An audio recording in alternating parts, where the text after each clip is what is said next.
Elhamdülillahi Rabbil alemin. Esselatu vesselamu ala Resulina Muhammedin ve ala alihi ve sahbihi ecma'in. Ve bihi nesta'in. Rabbi şrahli sadri ve yessirli emri ve hlul ukdeten min lisani yefkahu kavli. Ve zidni ilmen ve vakini vasi'an. Rabbi yessir ve la tuassir, Rabbi temimil hayr. Ey alemler Rabbi Gafur Rahim Allah'ım, şu yapacağımız sohbetimizi dergâh izzetinde kabul ve makbul eyle. Kalplerimize iman, nur ver. Şu sohbetimizi bize en güzel şekilde istifadelendir ya Rabbi. Amin. Elhamdülillahi Rabbil alemin. Peygamber Efendimiz Aleyhisselatü Vesselam bir hadis-i şeriflerinde bizlere şöyle buyurmaktadır.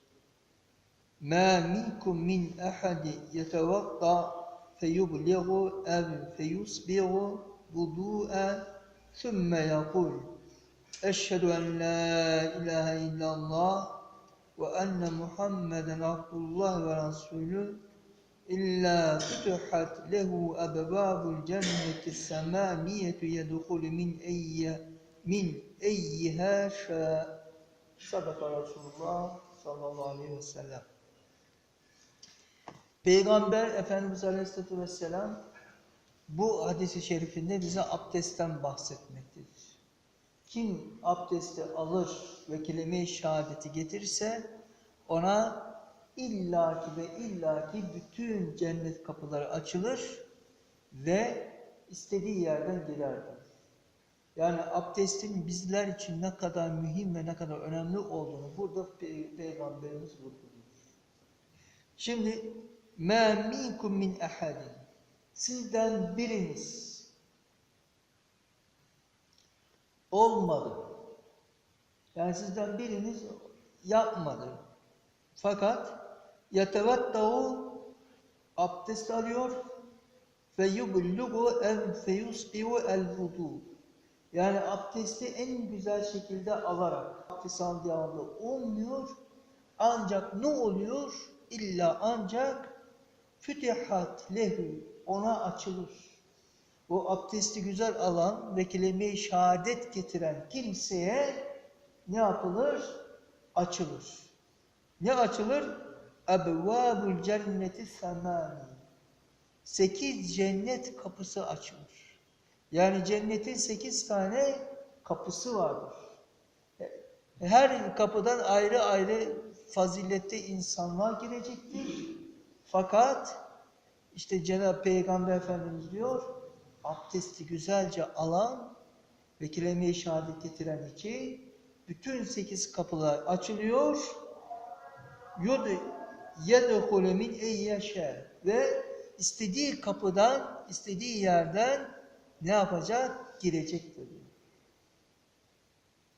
Şimdi abdest nedir? Arapça vudu kelimesi temizlenmek, güzel olmak demektir. Yani abdest alınca ne yapıyoruz? Görünürde kirlerden temizleniyoruz ama esasında günahlardan arınıyoruz. Peygamberimiz ne diyor Aleyhisselatü Vesselam? Abdest alırken yüzünü yıkayan kimse yüzüyle yaptı. Yani yüzümüzde ne var? Gözümüz var, ağzımız var. Onlarla yapılan günahlar o su, abdest suyuyla birlikte dökülür diyor. Kollarını yıkadığında kollarıyla işlediği, elleriyle işlediği günahlar dökülür diyor. Vesaire bütün uzuvlarıyla yaptığı günahlar o uzuvlar yıkanırken ne yapar? Dökülür diyor. Şimdi abdest el-vudu'u silahul müminin. Abdest müminin silahıdır. Yani zırhıdır. Yani insanı koruyan, manevi olarak, hatta maddi olarak koruyan en büyük zırhtır. Çünkü abdestli olunca, abdest aldıktan sonra abdestli olunca ne yapıyor insan? Dikkat ediyor. Abdestim var benim, şu günah ona bakmayayım. Abdestim var, sövmeyeyim, abdestim var, kötü düşünmeyeyim falan. Ne yapıyor? İnsan abdest onu günahlardan koruyor. Abdestim bozulmasın, aman dikkat edeyim, işte yalan söylemeyeyim, dedikodu yapmayayım, aman günaha bakmayayım, aman günah işlemeyeyim diye ne yapıyor abdesti olan? Her zaman tetikte duruyor. İşte Peygamberimiz Aleyhisselatü Vesselam ne diyor? Abdest alan kimsenin o abdest aldığı uzuvlar cennette diyor aynı diyor güneşin parladığı gibi parlayacak. Ben diyor ümmet abdest aldığı uzuvlardan tanıyacağım diyor. İşte abdest biz müminler için, biz Müslümanlar için çok önemli bir ibadet değildir abdest ama ibadetler için farz olan bir nedir? Bir rükündür. Şimdi buraya ezan okundu geldik. Namazımızı kılacağız ama abdestsiz ne yapamıyoruz? Kılamıyoruz. İlla abdest olacak, abdestimizi alacağız, geleceğiz namazımızı kılacağız. Şimdi niçin abdest alıyoruz? En önemli nokta burası. Yani şimdi abdestsiz de kılınır namaz. Abdestsiz de diğer ibadetler yapılır, Kur'an okunabilir ama abdest ne diyor bize? Bak diyor, sen bir ibadete gireceksin. Namaz kılmaya gideceksin, Allah'ın huzuruna çıkacaksın. İlk önce bir maddi ne yap? Kendini bir temizle. Abdest almadan önce ne yapıyoruz? Tuvalete giriyoruz, ihtiyacımızı gideriyoruz vesaire. Hem maddi hem manevi ne yapıyoruz? Kirlerden arınıyoruz. Yani temiz bir kalple ne yapıyoruz? Allah'ın huzuruna varıyoruz. Kur'an okurken de aynı. Abdest alıyoruz. Allah'ın kitabını okuyoruz. Allah'ın kitabını okurken Allah ile konuşuyormuş gibi ne yapıyoruz? O makamı ediyoruz.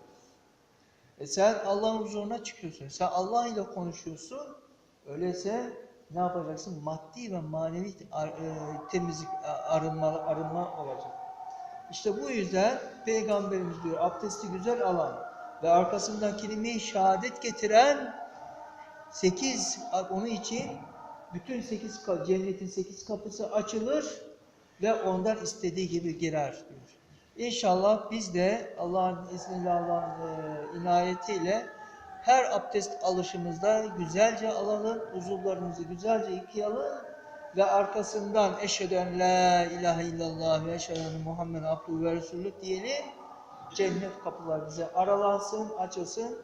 O cennet kapılarından hangisinden girersek